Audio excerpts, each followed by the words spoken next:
జగన్ గారు ప్రభుత్వం అధికారంలోకి వచ్చిన తర్వాత ఈ పింఛన్ల పంపిణీలో కొంచెం ఇబ్బందులు జరుగుతున్నాయని చెప్పి ఆయన సచివాలయ వ్యవస్థను ప్రవేశపెట్టి ఎంతో మందికి ఉద్యోగాలు ఇచ్చారు. మరి ఈ రోజున వాళ్ళే డ్యూటీలు చేస్తూ ఉన్నారు. వాళ్ళ ద్వారాగా పింఛన్ అందించేవారు. అయితే ఆ వార్డులో ఉన్నటువంటి ఆ ప్రభుత్వానికి సంబంధించిన ఆ పార్టీ ఒక నాయకుడు కూడా వెళ్ళేవారు. కానీ ఇప్పుడు కూటమి ప్రభుత్వం వచ్చిన తర్వాత 3 పార్టీల వ్యవస్థ దగ్గరగా 13-16 మంది ఇళ్లకు వెళ్ళిపోయి ఎవరి కాళ్ళు నించోబెట్టి రోడ్ల మీద నుంచోబెట్టి వాళ్ళు ఫోటోలు తీసుకునేటువంటి పరిస్థితి ఎట్లా ఉన్నదంటే ఏదో దానం ఇస్తున్నట్టుగా పరిస్థితి ఉంది. అది చాలా తప్పది.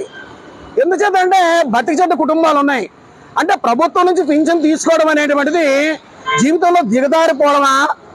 ఇది మంచి పద్ధతి లక్షణం కాదు. ఈ ఫోటోల్ని వాట్సాప్ గ్రూపుల్లోని సోషల్ మీడియా గ్రూపుల్లోని పెట్టుకుని ఎవరి కాళ్ళు పబ్లిసిటీ చేస్తూ ఉంటే